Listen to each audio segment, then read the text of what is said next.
topics that you got? It's budget time up in Lansing right now, and that's what everything is all about right now. It's the budgets. The two things that haven't happened yet is what are we going to do with the expansion of the Medicaid. It looks to me like that one's crashing and burning, and nothing's going to happen there. And then we're back to the road situation that we were just talking about here. Quite frankly, I don't think anything is going to happen this year. It could happen, a little later on, but I don't think it's going to happen this year. I think everything's going to stay just the way it is. And it's just because there's too much change has to happen. One of the things that's out there is the options is that you can take the 18 cents that Dave was talking about that we pay. We pay the Fed 19, we pay the state 18, and we take and convert that 18 to a percentage. And they put that tax on at the refinery, so the state of Michigan, Andy Dillon's office, gets paid when that truck rolls out of the refinery. And it's the cleanest way to do the payments. Good news is we'd pay less today at the rates it is. Bad news is as soon as it hits $4 a gallon, we pay a little bit more and keep on going as it goes up. It's a percentage based on the price. And in all due respects, and I've never been on a PROPS like Dave was, and Chuck was the chair of a PROPS, it's hard to believe that 20 years ago, 18 cents, and we're trying to take care of roads today at prices that don't even come close to what we were working with. Our cars get cars get more mileage, we use less gas, and it's a vicious circle that we're in. So we're just going to have to stay tuned on that.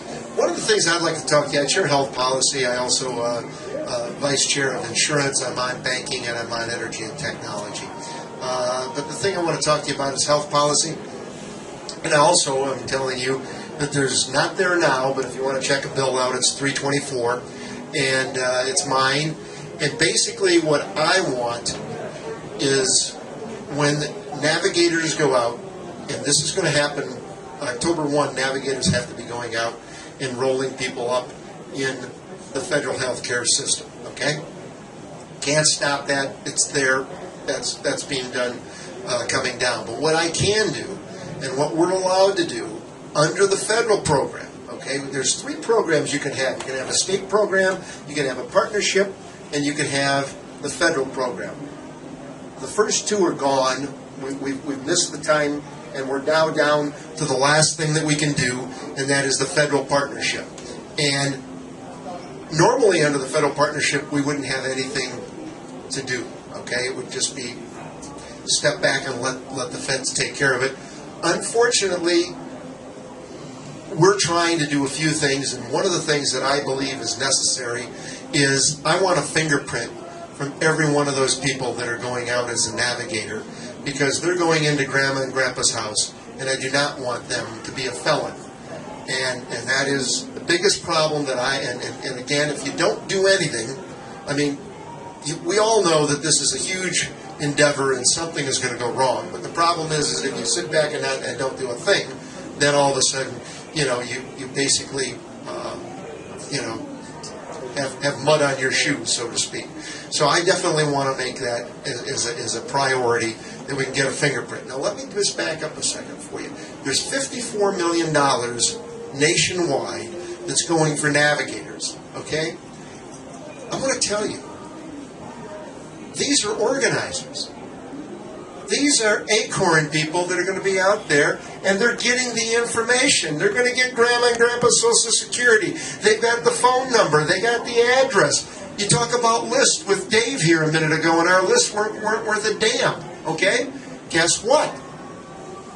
They're going to have the 400,000 people that don't vote. They're going to have them. This is my vision, folks, and I'm sorry to bore you with it, but my vision is that, here it is, Election Day, and I'm the navigator, and so I call somebody up, and I say, Chuck, I got 3 o'clock or 5 o'clock open. Can I pick you up and take you to the poll? Voila. And while you're going to the poll, I've got all this nice literature that I'm going to give you. you know, with the little check off who to vote for. Bingo, it's over, folks.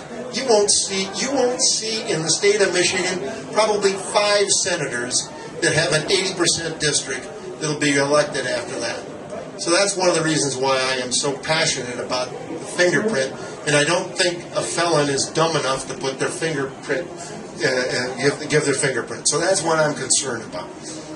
Okay, now that HHS changed their tune at the last minute, which they're used to doing every time we get to a target, they change it. That's right. It's just stay tuned, but it always happens. But that's the whole thing, and that's all I'm trying to tell you, is that we're just trying to, I'm trying to make sure that navigators have a background check. That's all I'm saying. Thank you. Okay. I have a question. Sure. For the senator. Your turn. Thank you. And then Ezra has a question he wants to ask. Okay. It's a lot nicer than... That's okay. Go ahead. Oh. Yeah, that's All right. Well, Senator, here's my question. We see all the details that are really bad, and we see when we look in the Constitution, of course, that document, there's no authority delegated to the feds to be involved in this at all. So now we have states that are rising up and saying, no. How about we just cut the Gordian knot? And I know it takes courage and leadership, but Michigan has a great tradition when they put the Fugitive Slave Act and that sort of thing. So the Michigan legislature could say no, joining other legislatures and do the right thing, and probably do well politically too, to do what James Madison said, to arrest the evil by interposing, or actually nullifying this case, with federal healthcare freedom acts and saying we will nullify and have no Obamacare in our state. How's that for an idea?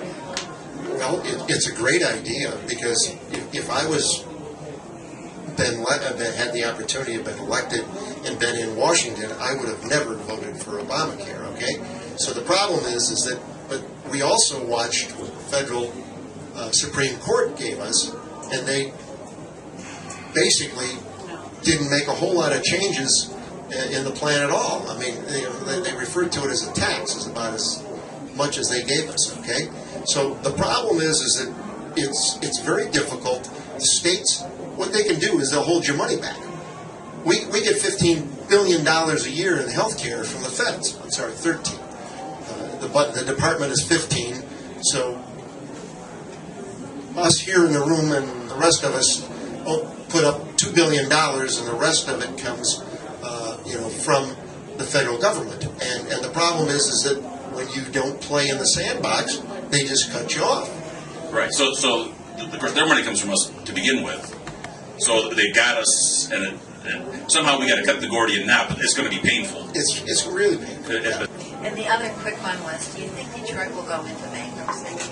Oh, I think that wow. Should it go? Yes. Will it go? I don't know. I can't tell you. It's got so many. I mean, $15 billion is a lot of money with they're with. So again, I can't tell you, but I can tell you that I'm glad that I'm not down there trying to solve that problem. Okay. Well, Thank you. How about a round of applause for Senator Marleau, who came here to meet with us?